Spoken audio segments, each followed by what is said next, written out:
Hi guys, in this video we're going to talk about how to prepare for an open mic night. Whether you're an absolute beginner or a seasoned pro, they are a fantastic opportunity to get yourself out there, play some new material, get some new fans and just enjoy yourself.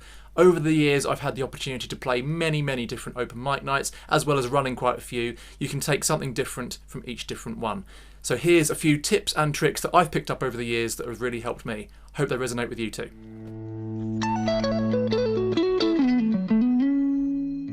So the first piece of advice that I would give to anybody is research. Find out what open mics are actually happening in your local area and actually go to a few of them.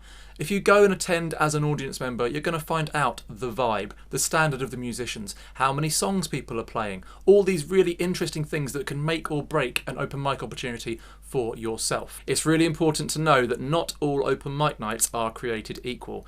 Some of them might be an originals only night with artists playing their own songs. Some of them might be a more folky kind of evening where you've got guys playing songs from the 60s and 70s.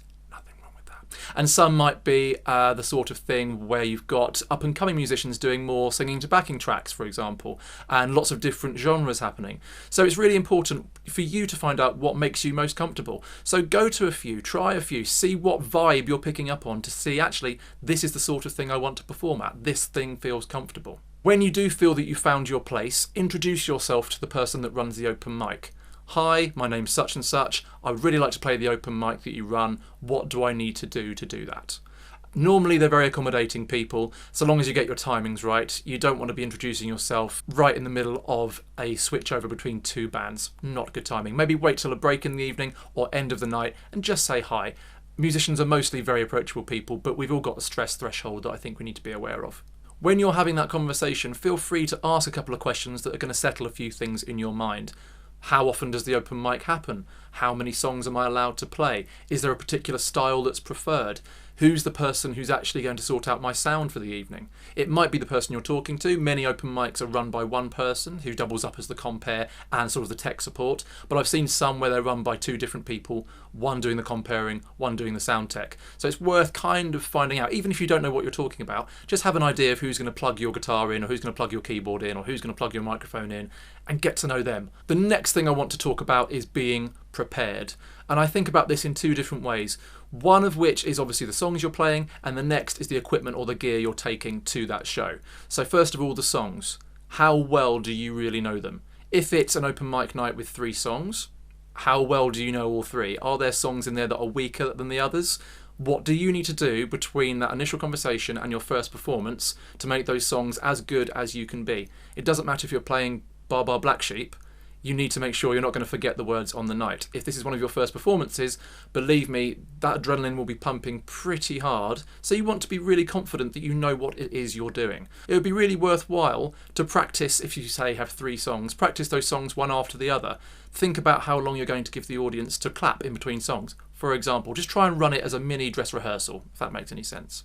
The second thing is gear. So I always like to be prepared with my guitar because I'm familiar with it. It feels comfy. I know when that adrenaline hits, I know that this thing is going to do what I want it to do. If it goes wrong, I know kind of how to fix it. All these little things that on the night are just going to make it run smoother. That would be a really good tip, just to have a plan in place. I think a part of being prepared without becoming a Boy Scout is just having an idea of, if it goes wrong, what do I need to do to fix it? And I can't emphasize enough the adrenaline. When it actually comes to playing, I just want to have a quick chat about the in-between times. I've been to many open mics where I've had people say 2 words in between songs, maybe just introducing the artist originally and the song they're playing, the song title.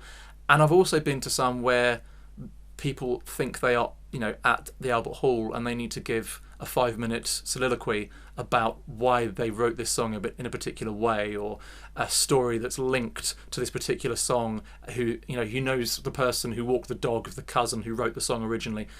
They're all valid stories. Anyone that's seen my videos on my channel knows that I love to have a chat, and I'm anecdote based. I'm trying to dumb that down for this video, but there's a time and place for that. Share those stories later if people ask. I would highly recommend, in between your songs, just keep it short and sweet. This is my favourite song because this song was by such and such in 1962. I wrote this song when I was thinking about that kind of thing. Keep the audience engaged without boring them to tears. You finish your songs, the adrenaline's pumping, maybe hands are shaking a little bit. You can see your free beer waiting for you on the bar in the distance. This is when a really interesting thing can happen at open mics, and that's when people want to give feedback.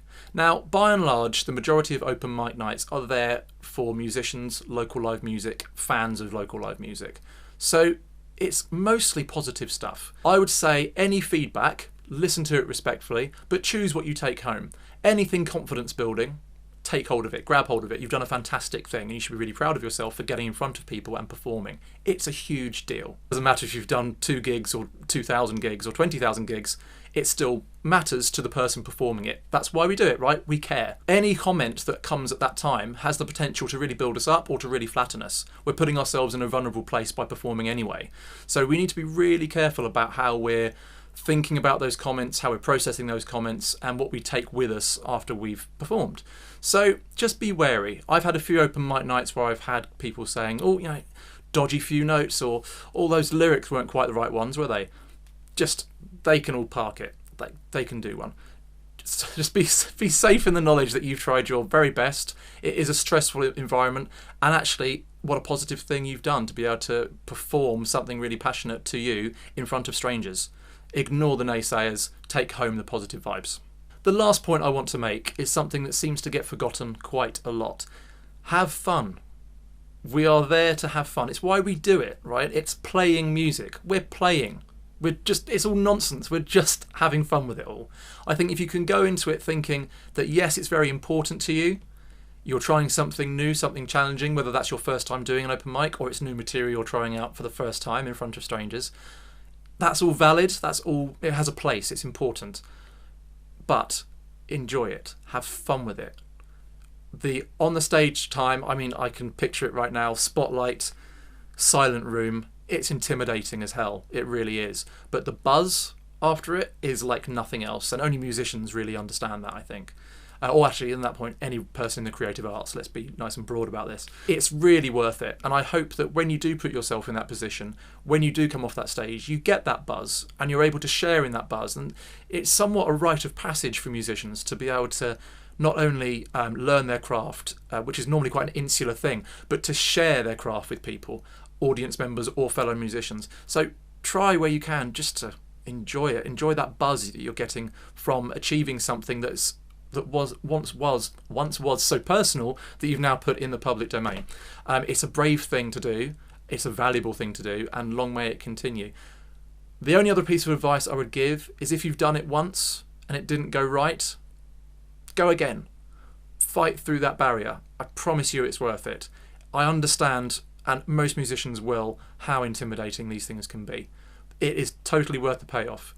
Not only that, the social circle that I mentioned earlier of music fans, the local music scene, they will embrace you. They've all been there. They know exactly how you feel, like nobody else does, and they want to support you through it and encourage you.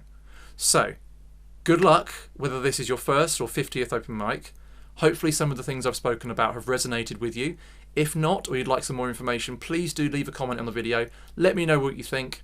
I'm happy to come back and give personal feedback. As you know, I'm not a YouTuber. I am someone who just enjoys making music and hopefully passing on some of the experience that I have. If you fancy giving me a subscribe or liking this video, whatever, that would be amazing, of course, and I'd be very appreciative. But otherwise, thanks for checking this out for this long, and hopefully I'll get a chance to speak to you soon. Cheers, guys.